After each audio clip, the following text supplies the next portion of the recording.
Welcome back, everyone. I wanted to take a moment and give you an idea of how to use the chisels effectively in your work. You can see that I've set my table up in such a way that my board that I want to cut is oriented vertically, like this. I've set up two situations, one where there's going to be a shallow notch and one where there's going to be a deeper notch. And what we're going to do is quickly notch out the boards according to those configurations. I'm going to start with the deeper one. Now, what I'm going to do here is equally effective if I use the saw, which is going to be the preferable way to do this deep one. And again, we're going to go to our Ryoba saw. In this case, we're not going to be using the rip cut teeth. We are going to be using the cross cut teeth because what we're doing here is cutting across the grain. So I'm going to set my Ryoba saw up and I'm going to make two careful cross cuts that go from the top here down to the very bottom, carefully to the bottom of that little area that's sort of been defined by pen. I'm going to do it here and I'm going to do it there. Hopefully I'm not going to put this all in too much shadow, but I've positioned myself. I've set the saw up, careful sort of small pull, so I just make sure I'm on the right track. There we go. Easy, careful strokes. Now in this case, I'm going to start with a slight angle so I can try to keep my cut nice and straight, taking advantage as much as I can of blade contact. And then as I near the bottom of my cut, let me just move this over here so it doesn't rattle off the table. I'm going to straighten up and then try as best I can to make the bottom of my cut nice and sort of like perpendicular to this edge of the board because I want it to be flat on the bottom. So I'm just going to slowly wind my way down to the bottom of that zone, and you can see I've made a nice clean cut top to bottom. I would do the same thing on the other side. You can see I'm using both hands. One hand back here on the saw for pulling, one hand up here for stabilizing. I'm going to start at slight angle. Then I'm going to steepen that angle, again, taking advantage of the broad blade.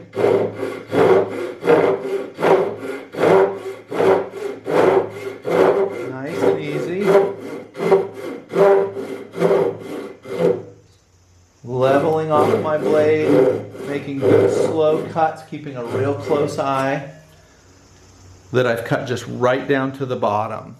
Now I can also mark the back and keep track that I'm actually having a good consistent cut all the way down, and I can monitor whether or not I'm actually doing an effective job of getting the same distance down on the front and back. Is my blade kind of perpendicular to this face? Now, we've provided you with two chisels here, a 3/4 inch chisel and a 1/2 inch chisel, okay? And what that means is that the blade of that chisel is 1/2 inch wide. The other one is 3/4 inch wide. Now, for something like this, I would use the widest possible chisel. What I'm gonna do is I'm gonna work to sort of like pop, pop, knock that block out, okay? I'm going to use something that's similar to what you were provided, which is a rubber mallet. Another good option is a wooden mallet. You never want to bang on your chisel with a metal hammer. You always want to use a mallet that's got a softer end. I prefer a wood mallet because the blow lands nice and flat. It's got a flat response. This kind of tends to bounce back and I lose a lot of my energy. Now what I'm going to do is just now you'll notice really quickly there's a flat side of the chisel and then there's a beveled edge on the chisel, okay? Now these chisels aren't perfect, I have to admit it. I wish they were. These are chisels that have taken a lot of abuse. If this were my chisel, I would probably sharpen it a little differently, but we have to sort of like do things as effectively as we can in the sculpture studio, given the turnover of use. Typically, you want this side, the flat side of your chisel, to be dead flat. You want your bevel to have a little chamfer, which this one does, or you want it to have a 2 bevel cut.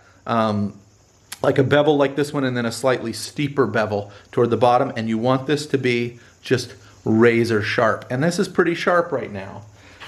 What I'm going to do is just a little bit at a time. I don't have to go crazy. I'm just going to knock out the block. And you can see, ooh, wow, that went fast. I'm doing this with the flat side down. What happens, well, I'll discuss that in a moment. Using the flat side down,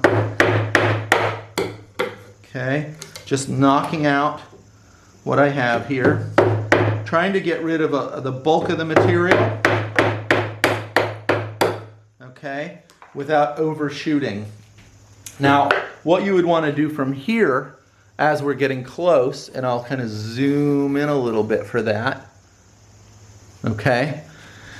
You want to set the chisel up so that you're making shallow, even cuts. And I'm a little bit in shadow here, but I hope you can see what I'm doing. I wonder if I should kind of reorient the table a little bit. Let's see, we may have to adjust the camera as we reorient the table. Let's try it. All right, let's see if we can't get that a little bit better in frame. My apologies. When I started, that seemed pretty good. It's not perfect. Let's try kind of going a little bit more back where we were. That's not terrible. We'll try that. We'll go. There we go. Sorry if I'm making you dizzy. Bottom line is we want to sort of like, again, hold our chisel flat side down, okay? We want to stabilize it with our hands. We never want to be back here pushing like this. We have no control. And if you happen to have a hand back here, even more dangerous. Because as the chisel sort of cuts through, it can leap through and potentially cut your finger on this side. So what we want to do is make careful, slow sort of like cuts. So what that means is just across the grain, and I'm just going nice and slow. And what this is called is paring. I'm paring. And what I like to do is I like to pare one side and then the other side. But I want to be really cautious that I'm not trying to take up too much at once. If I start way down here and I'm trying to cut out 1/4 of an inch just with this really careful, thoughtful paring, I am going to just have to apply enormous force, and I'm not going to get a clean cut. That's more like the kind of blocking knockout we were doing before.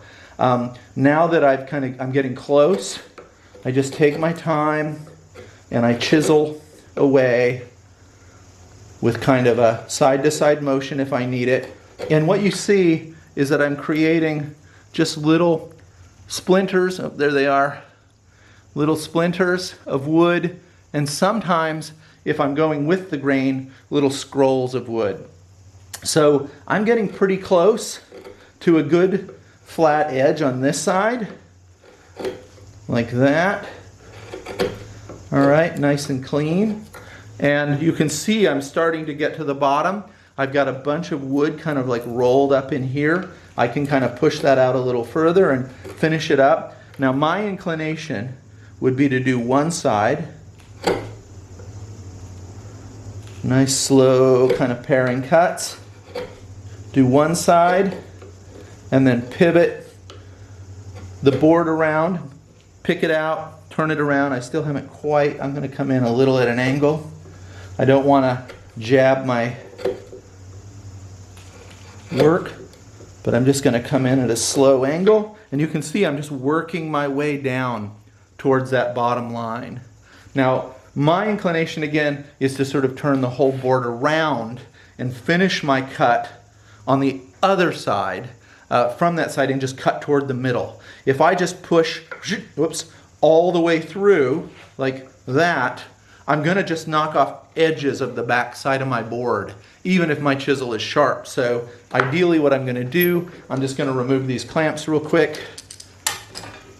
Ideally what I want to do is loosen my clamps, turn my board, okay, like so, put it back in the, clamp it back down.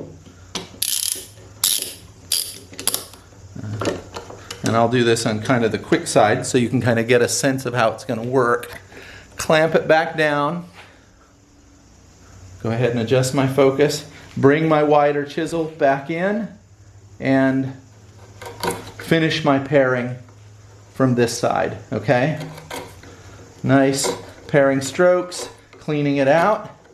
And then if I want to, and I'm not going to go through all the details of this from here, but you can see I'm working across the grain to clean it out. Again, good to have a good sharp chisel. This one's fair. I keep my studio chisels a little sharper than this, but this will do. Okay. Then if I want to, if I have enough room, I can kind of scroll cut a little bit of this material away like that, being careful not to scar up this edge. Again, just little paring cuts, and then finish off the bottom of that little slot. And you can see that starts to become really neat and tidy. All right? Now, I'm going to turn the board back around, and I'll show you how to make a different kind of a cut, which is, all right, we're going to start there. Use my body to stabilize that. Lock my clamp down. Clamp my other side really good. All right. This is going to be a chopping type of cut. All right. We'll use our wide chisel again. I'm going to take the flat side of my chisel, which we see hopefully here. The light isn't exactly working in our favor. I'm going to adjust the focus to our cut area. And I'm going to set that flat side of the chisel, okay, against the back side of my cut. Now, an ideal situation here would be a wider chisel, if I'm being honest, one that would span that entire distance. I'm going to orient it vertically. Now, if you wanted to, you can set up your speed square like this against that edge. It'd be better if you had a small one, but you can set up the speed square to determine a nice vertical cut. I'm going to eyeball it in this case. They make little tiny squares for that work. We're not being quite that precise. So now that I've got my chisel set up right along the line, the flat part against the outside of my intended cut, I'll give it a bang, I'll give it a bang, and I'm just starting to sort of like cut down along, and I'm getting a little bit of bounce back. I might move on to my wooden chisel just because I can. And it's a bounce back because of also a way I have it mounted. Okay, I get a cut inward. I'm going to do the same thing over here. Okay. Going to move over and finish my cut on this side. Great. Same thing over here. And then it's going to be exactly the same concept. Okay. Then I can take my chisel, okay, adjust it with the flat side down again, and once again, I'm just going to pare my way through just a little bit at a time. Okay, that cut. I don't want to go too bananas. I want to take my time, again, slow and productive. If you don't feel like you're strong enough to take even that much, just go slower. Just go slower. It's not a rush. It's not a race. I know it's going to feel like at a certain point you have to race through this, but please don't. You know why? Because we don't want you to cut yourself. I also don't want to mess up that edge. So you can see I'm just taking my time, making really good clean cuts, angling just ever so slightly the chisel. Good handle back here. You can see I'm also using my finger almost like a stop, so it can only go through so far. There we go. There we go. There we go. There we go. There we go. Same as on the other side. I would finish my cut from the other side. I would turn this around, reclamp it, and finish it on the other side. So hopefully that gives you a good idea of how to use your flat chisel to do something like mortise out. Well, it's not really mortising. To sort of like cut out, I guess it is mortising, cut out a little sort of like section of wood like this. Do it cleanly, do it tightly, okay? So that's just, and then once I start to get to a place where I've surpassed my initial kind of chop cut, I can come back over here, set it up, pop, pop again, pop, pop again until I get it down to the depth I want it. So hopefully, and I'll just do that quickly, hopefully that gets you through some sense of how to use the chisel, for its basic kind of work. Now, I am going to show you one more thing with the chisel. Now that I have this piece of wood upright, you can use the chisel for some sort of like light carving into the wood, kind of grazing off little sections like that. You could just saw that happen. See how that kind of curled up when I sort of made that cut? You can use the chisel for that kind of work. In this case, I'm going to suggest bevel down so you can control how much wood you're taking off and adjust that chisel, okay? You can see that I'm not trying to pay attention to this. I'm just sort of doing this randomly. But you can use that chisel, again, doing everything you can to stabilize it with your hand to just carve away at that surface, all right? A good sharp chisel would allow you to make a clean sort of like cut along the top like this. The thing about coming in with the flat side down is it's going to want to dig deep and fast. If you use the bevel to your advantage, you can control the depth of the cut, and that's just incredibly important. So here, if I'm using the bevel side up or the flat side down, and I start to kind of push in, you can see how quickly it wants to grab. Here, if I use the bevel side down, I can just raise and lower the angle of the blade and control how much material, oh, I'm sorry, it's really shaky, I'm chiseling away, or that I'm, quickly planing off that board. And you can see on a right edge like that, I can get a lot of traction and I can really burr that up fast. Much, much more difficult job doing it on an entire broadside with a chisel of this size. You can, I'll back up a little bit. You can use your mallet, same thing, and chisel away like that. Okay, I don't know if I'm even wide enough. Oh, let's do this. I'll back it off a little bit more. And you can use your chisel to carve away in this fashion. Now, my suggestion again, do not use the flat side or you just dig too deep, too fast. Use the beveled side, control your angle, and do everything you can to move slow and easy so that you can actually really be in control of the cut and not overcut. So again, bevel side down for this type of cutting. Control the depth of the cut by moving the chisel up and down. Exactly the same thing applies to the 1/2 inch chisel.